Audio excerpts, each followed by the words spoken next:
PM Shri college के students के लिए ड्रेस कोड लागू कर दिया गया है।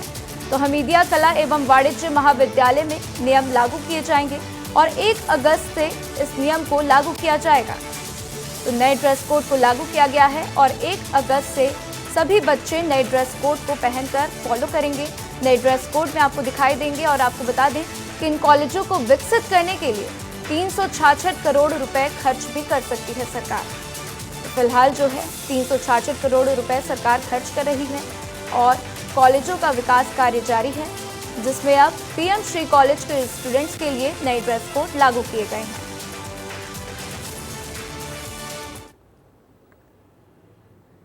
तो भोपाल से एक और खबर सामने आई है। बता दें कि इसी महीने बन सकती है मध्य प्रदेश कांग्रेस की नई टीम। तो 20 जुलाई को प्रदेश प्रभारी जितेंद्र सिंह ने राजनीतिक मामलों की समिति की बैठक बुलाई है और इस बैठक में वरिष्ठ नेताओं से चर्चा के बाद कई टीम की सूची को अनुमोदन के लिए केंद्रीय संगठन को प्रस्ताव भी भेज दिया जाएगा। तो संगठन में 50% से अधिक पद युवाओं को देने पर सहमति बन चुकी है।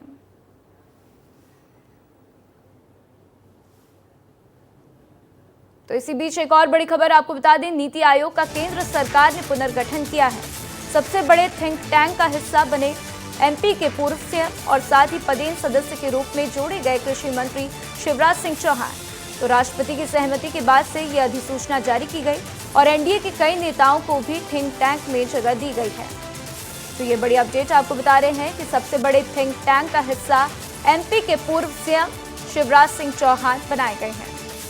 तो पदेन सदस्य के रूप में उनको जगह दी गई है और कृषि मंत्री शिवराज सिंह चौहान जो है नीति आयोग का हिस्सा बने।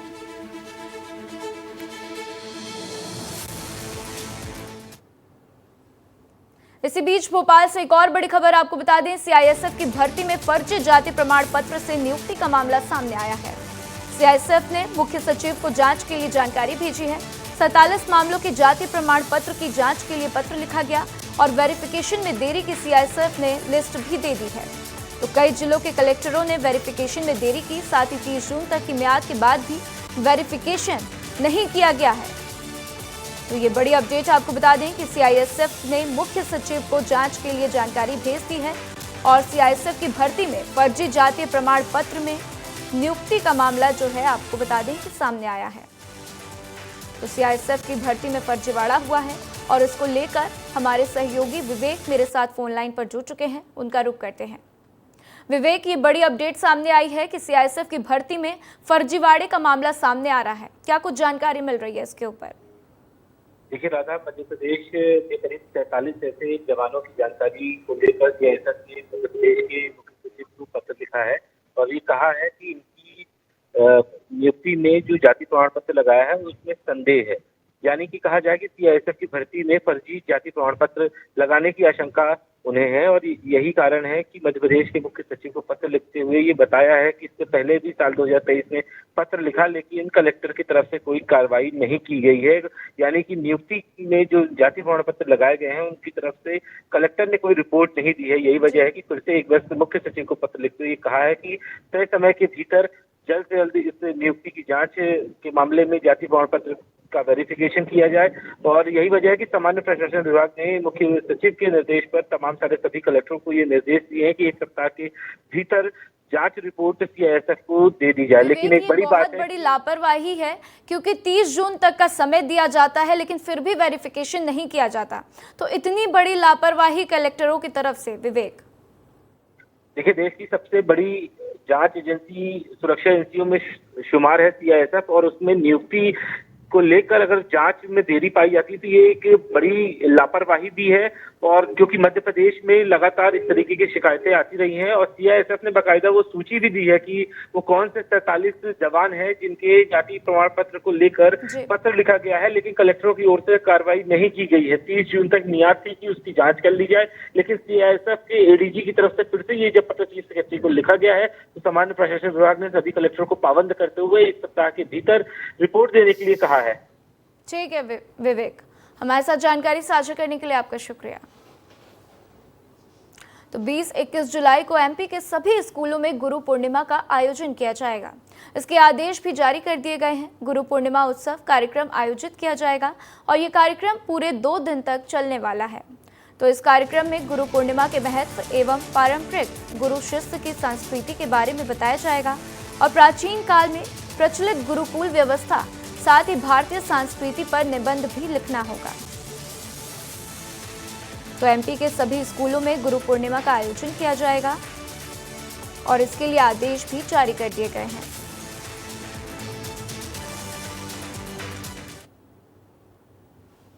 तो अब बात करेंगे बालाघाट की, जहां पर वारा सिवनी सिविल अस्पताल को 100 बिस्तरों वाला अस्पताल बनाए जाने की सालों से मांग अब पूरी हो जाएगी।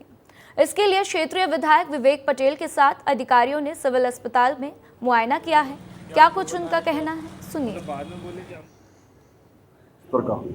लगभग 24 करोड़ की लागत से डॉक्टर बनना है, उसी के स्कॉलरशिप करने आए थे। साथ में पीआईयू के ई थे, हमारे थे, एसडीएम साहब थे और बहुत जल्दी हमारे वाराणसी में रोगी सुविधा के लिए 24 करोड़ लागत का 100 बिस्तर हॉस्पिटल बनने लगा।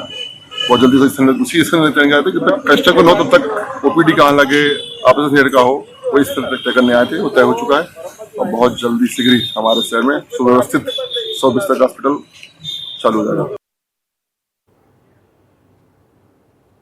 तो आपको बता दें कि वर्तमान में वार सिवनी सिविल अस्पताल मात्र 49 बिस्तरों का है, जिसमें बेड की संख्या बढ़ाने की मांग सालों से उठ रही है, क्योंकि इस सिविल अस्पताल में वार सिवनी खैर लांची के करीब 120 से अधिक गांवों के मरीज इलाज के लिए आते हैं और ऐसे में गंभीर मरीजों को भर्ती भी करना पड़ता है और जिसकी वजह से कभी कभी बिस्तर कम पड़ जाते हैं और कभी कभी तो ऐसा भी होता है कि उन्हें बेड नहीं होने की वजह से जिला अस्पताल भेजना पड़ता है और समय पर इलाज नहीं मिलने की वजह से मरीज अपना दम तोड़ देते हैं। तो इस समस्या को देखते हुए लंबे समय से वार सिवनी खैर लांची के इस सबसे बड़े अस्पताल को 100 बिस्तर का किए जाने की मांग की जा रही थी और जिस पर अब प्रदेश सरकार ने सकारात्मक रुख अपनाते हुए 100 बिस्तरों के अस्पताल निर्माण के लिए 24 करोड़ 9 लाख रुपए की राशि प्रदान की है। तो गुरु पूर्णिमा पर्व 21 जुलाई को बड़े ही हर्षोल्लास के साथ देश भर में मनाया जाएगा, जिसको लेकर पूरे देश भर में गुरु की पूजा का उत्सव बड़े ही धूमधाम से मनाने की तैयारी की जा रही है। जगह जगह पर कथा प्रवचन उत्सव के रूप में गुरुओं की पूजा की जाएगी और बता दें कि चतुर्मास व्रत अनुष्ठान महोत्सव की शुरुआत 17 जुलाई से 17 सितंबर तक मां चामुंडा की नगरी देवास में आस्था भक्ति भाव का संगम भी देखने को मिलेगा। तो इसी कड़ी में आज संत शिरोमणि श्री रविशंकर महाराज जी रावतपुरा सरकार ने बाबा महाकाल का गर्भगृह में पूजन अभिषेक कर बाबा महाकाल का आशीर्वाद भी लिया है, जिसके बाद से आपको बता दें कि रावतपुरा सरकार चतुर्मास व्रत अनुष्ठान के आयोजनों में शामिल होंगे और इसी के साथ देवास विधायक गायत्री राजे पवार के नेतृत्व में आनंद पैलेस में 7 दिवसीय आयोजन भी होने वाला है, तो जिसको लेकर भी तैयारियां पूरी कर ली गई हैं।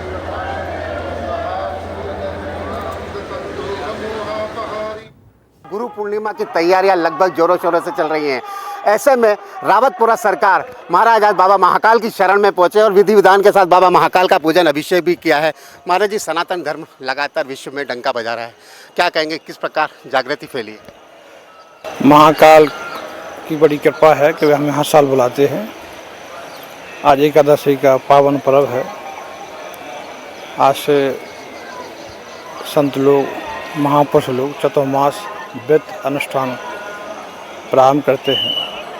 ये महाकाल की नगरी बड़ी पवित्र शक्तिमान है, शक्ति प्राप्त होती है, सुख मिलता है, कल्याण होता है, लोगों को भक्ति प्राप्त होती है। ये महाकाल की ऐसी नगरी है, महाकाल की ऐसी कृपा है कि यहाँ पर शक्ति का, भक्ति का, श्रद्धा का, समर्पण का केंद्र आस्था है।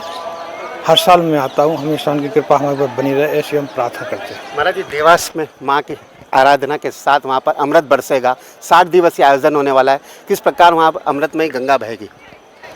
माँ चामुंडा की को मैं साक्षात प्रणाम करता हूँ। सभी भक्तों को आमंत्रण कर रहा हूँ कि आप बड़ी भक्ति भाव से राजमाता चतुर्मास का प्रबंध देख रही हैं, सभी लोग आएँ और माँ और महाकाल की भक्ति में आनंद लें, अपने आप को बदलें, अच्छा कार्य करें, क्षमा करें और माँ का जो चामुंडा की कृपा है उनकी आराधना करें, ऐसा हम सोचते हैं। गुरु साधना ही जीवन कल्याण करता है। कहीं ना कहीं चामुंडा माता की नगरी में जो अमृतमयी कथा होने वाली, उसको लेकर यहाँ पर जन जागरण भी फैलाया जा रहा है और अमृतमयी वर्षा भी बरसती रहेगी। मैं सिंह ठाकुर के साथ संतोष कृष्णानी, विस्तार न्यूज़, उज्जैन।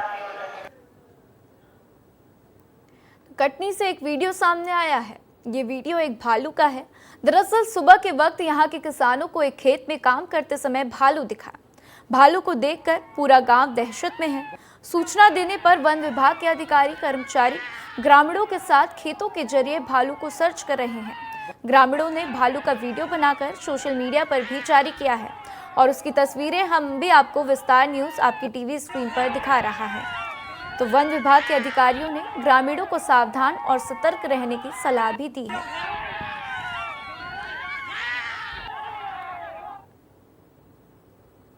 इसी बीच भोपाल से एक बड़ी खबर आपको बता दें कि ई बसों के लिए 120 करोड़ रुपए में डिपो बनाए जाएंगे।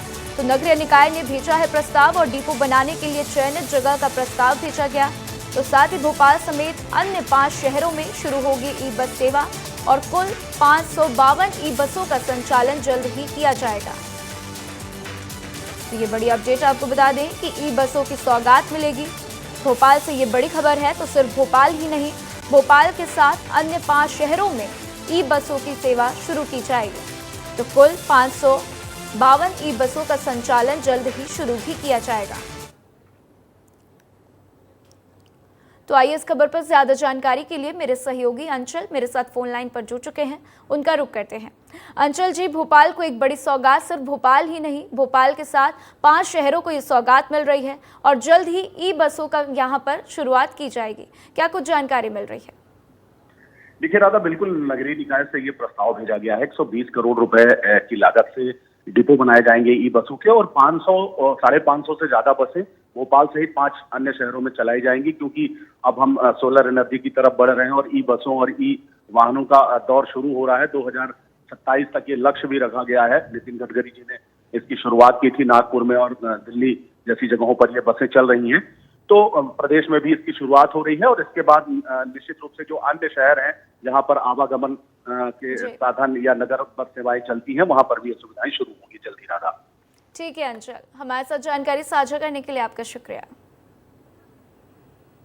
तो चलिए अब बात करेंगे मुरैना की, जहां पर स्कूल शिक्षा व्यवस्था के हालात ये हैं कि 20 साल बाद भी बच्चों को खुले आसमान के नीचे बैठकर पढ़ाई करनी पड़ती है। वादे और दावे बहुत हैं, लेकिन जमीनी हकीकत वादों और दावों से मैच नहीं करती है। ये पूरी रिपोर्ट देखिए। मुरैना जिले में कहीं सीएम राइज स्कूल तो कहीं मॉडल स्कूल बनाए जा रहे हैं, लेकिन मुरैना जिला मुख्यालय से 30 किलोमीटर दूर एक स्कूल ऐसा है जो 20 सालों से खुले आसमान के नीचे संचालित हो रहा है।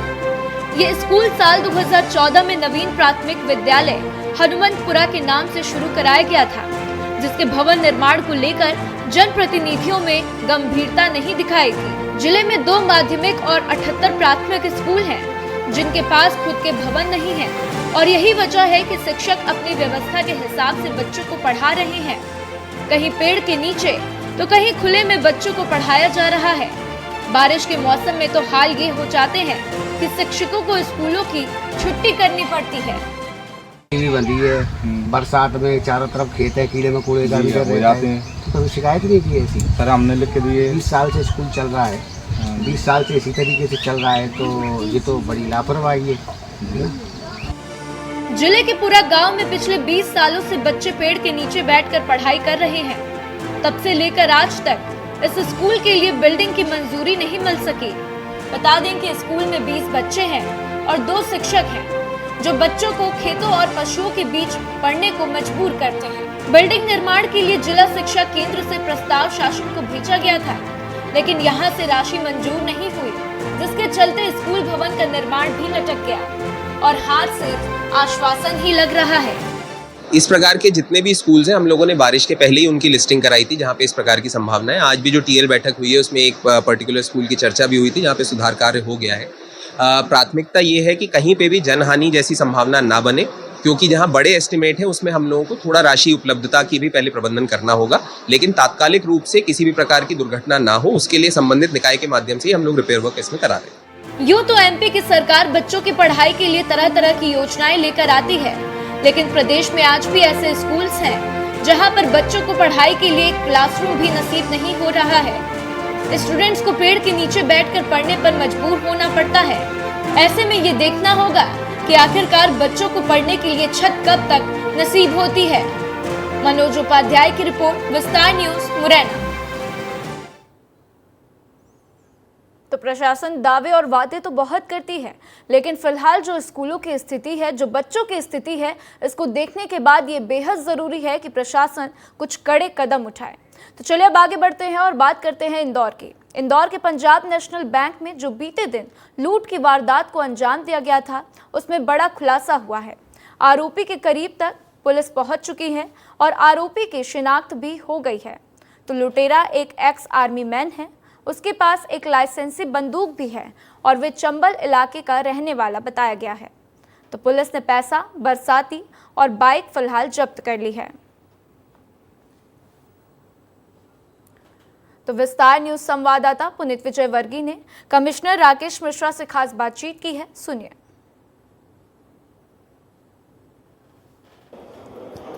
पंजाब नेशनल बैंक में हुई लूट का पुलिस ने चंद घंटों में खुलासा कर दिया है। कौन आरोपी है और किस तरह से पुलिस उस तक पहुंची है, बात करने के लिए इंदौर पुलिस कमिश्नर राकेश गुप्ता हमारे साथ मौजूद है। सर, बहुत बड़ी सफलता ऐसे कहा जाएगा, ब्लाइंड था पूरा मामला लेकिन खुलासा हो गया है। सर, कौन आरोपी है और कैसे उस तक पहुंचे हैं? ये एक आरोपी जो है वो अरुण कुमार सिंह है। ये 47 साल का है और पूर्व में आर्मी में काम कर चुका है। 99 से 2006 7 साल वहाँ इसकी शराब पीने की आदत है और इसके स्वास्थ्य को देखते हुए उसको आर्मी से बाहर निकाल दिया गया था। इसके बाद यहाँ सिक्योरिटी गार्ड के रूप में काम कर रहा था। Bank of India Palasia branch में भी ये सिक्योरिटी गार्ड रहा है कुछ महीने के लिए। इसके बाद ये एक ज्वेलर्स की दुकान पर, जो बैंक के पास ही है जिस बैंक में घटना हुई है, वहाँ पिछले 1.5 साल से सिक्योरिटी गार्ड था। अप्रैल माह तक वहाँ सिक्योरिटी गार्ड ये रहा है। आरोपी के पास से हमने जो बंदूक है वो प्लस इसके अलावा बैग, पैसे लगभग 3 लाख रुपए और जूते, मोटरसाइकिल, ये सारी चीज़ें जब्त हो चुकी हैं।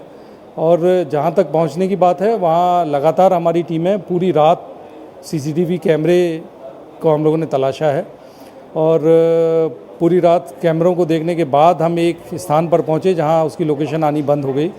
इसके बाद उस पूरे इलाके की हम लोगों ने कॉम्बिंग सर्च की है, तो वहाँ हमें गाड़ी खड़ी हुई मिली और वहीं से हम इसके घर को तलाश पाए हैं। एक बहुत मेहनत हमारी पूरी टीम, जिसमें अभिनय विश्वकर्मा लीड कर रहे थे, जो हमारे डीसीपी जोन 2 हैं, उनके साथ अमरेंद्र सिंह, उनके additional DCP Krishna Lalchandani ACP, TI Lasudia, Shri Taresh Soni और गौतम जो 2IC थाना विजयनगर हैं वो, तो सभी लोगों ने बहुत जम के, उनकी पूरी टीम इसमें पूरी तरह लगी रही। हमारी क्राइम की पूरी टीम, राजेश दंडोतिया और उनकी पूरी टीम पूरी रात लगी रही। मैं धन्यवाद देना चाहूँगा इंदौर के सभी उन नागरिकों का जिन्होंने रात में भी अपने सारे सीसीटीवी कैमरेज का एक्सेस हमें दिया। तमाम लोग ऐसे थे जिनने 3:30-4 बजे तक भी हमें घर में अपना आने दिया, अपने पूरे कैमरे के रिकॉर्ड्स देखने दिए। मैं उनका बहुत शुक्रगुजार हूँ, उनको बहुत शुक्रिया कहना चाहता हूँ। सर, वारदात होते ही सीसीटीवी फुटेज चेक करके ये बात का पुलिस ने अंदाज़ा लगा लिया था कि ये कोई सर्विसमैन हो सकता है। सर, वो कैसे लगा था? इसके लिए हमारे 2-3 अंदाज थे जिससे हमें ये समझ में आया कि सिक्योरिटी गार्ड है। पहली चीज़ तो हमें ये समझ में आई कि जो एक सीसीटीवी फुटेज हम बैंक में देख रहे थे, तो उसमें एक राउंड उसका नीचे गिरता है, उस राउंड को उठाता है और जेब में रखता है। उठे गिरे हुए राउंड को उठाने की ट्रेनिंग अमूमन पुलिस और आर्मी इसमें ही दी जाती है। तो ये बात समझ में आती थी कि कोई एक्स आर्मी मैन है या कोई सिक्योरिटी गार्ड है। इसके बाद जब हमें ये समझ में आया कि हमारी नाकाबंदी में कहीं से ये आदमी पार नहीं हुआ है, तो ये समझ में आया कि आदमी इंदौर का है। और ये भी समझ में आया कि घटना में एक ही आदमी था। एक आदमी होने से भी ये संभावना समझ में आती थी कि कोई ना कोई ऐसा आदमी है जो बैंक के बारे में पूरी जानकारी रखता है और वो सिक्योरिटी गार्ड हो सकता है। तो उसके पहने जूते भी ये बताते थे कि वो सिक्योरिटी गार्ड है। तो कुल इन सब चीज़ों से हम इस अंदाज में पहुँचे कि कोई सिक्योरिटी गार्ड इसमें इन्वॉल्व है। तो काफ़ी बड़ी यह पुलिस की सफलता है कि आरोपी को आइडेंटिफाई कर लिया है। लूट में गए हुए रुपए और वाहन, उसके कपड़े भी बरामद कर लिए हैं और अब जिस टीम ने इस पूरे खुलासा करने में काम किया है उनको इनाम देने की घोषणा भी पुलिस कमिश्नर की है। पुनीत विजयवर्गीय, विस्तार न्यूज, इंदौर। तो इसी बीच एक बड़ी खबर आपको बता दें, संविदा पर रखे जाएंगे पटवारी और राजस्व निरीक्षक। 18 जुलाई से शुरू होगा राजस्व महाअभियान। तो प्रदेश में लंबित राजस्व मामले के निराकरण को लेकर सेवानिवृत्त पटवारी और राजस्व निरीक्षकों को रखा जाएगा संविदा पर। ये बड़ी खबर आपको बता दें कि संविदा पर रखे जाएंगे पटवारी और राजस्व निरीक्षक।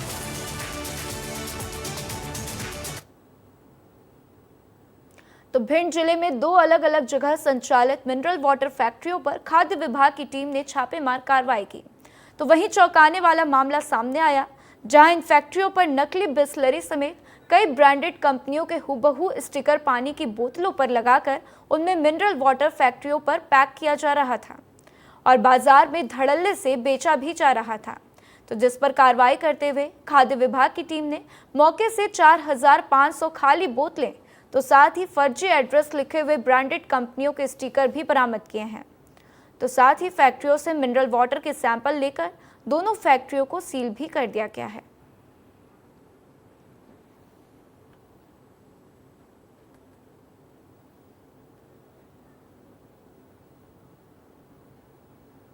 इसी बीच रीवा से एक बड़ी खबर आपको बता दें, नेता प्रतिपक्ष उमंग सिंगार का चितरंगी दौरा।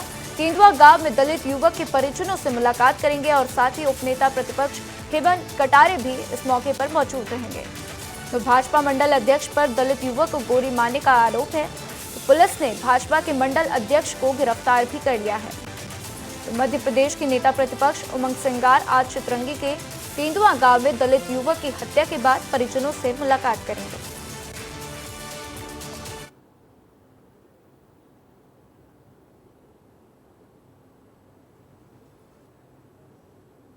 तो आइए इस खबर पर ज्यादा जानकारी के लिए मेरे सहयोगी विवेक मेरे साथ जुड़ चुके हैं, उनका रुख करते हैं। विवेक, आज नेता प्रतिपक्ष उमंग सिंगार का चितरंगी दौरा है और फिर वहां पर जाकर तेंदुआ गांव में दलित युवक के परिजनों से मुलाकात करने वाले हैं, क्या कुछ आपको जानकारी मिल रही है? आपको बता दूं कि आज उमंग सिंगार जो नेता प्रतिपक्ष हैं वो चितरंगी पहुंच रहे हैं और वहां पर जो दलित परिवार की हत्या कुछ दिनों पहले की गई थी उनके परिजनों से मुलाकात करेंगे। दरअसल जब हमने उमंग सिंगार से भी बात की तो उन्होंने कहा कि जिस तरह की भाजपा सरकार पर उन्होंने निशाना साधते हुए कहा कि जिस तरह का बर्ताव भाजपा सरकार वर्तमान में कर रही है वो बेहद निराशाजनक और बेहद अशोभनीय है।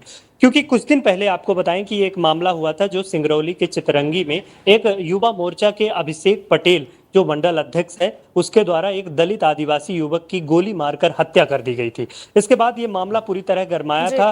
कांग्रेस पार्टी लगातार दलितों के मुद्दे पर बीजेपी पर निशाना साधती आ रही है और आज भी उमंग सिंगार और बीजेपी पर हमेशा कांग्रेस को देखा गया है कि दलितों का जब भी मुद्दा उठता है तो उन पर निशाना साधती रहती है। हमारे साथ जानकारी साझा करने के लिए आपका शुक्रिया।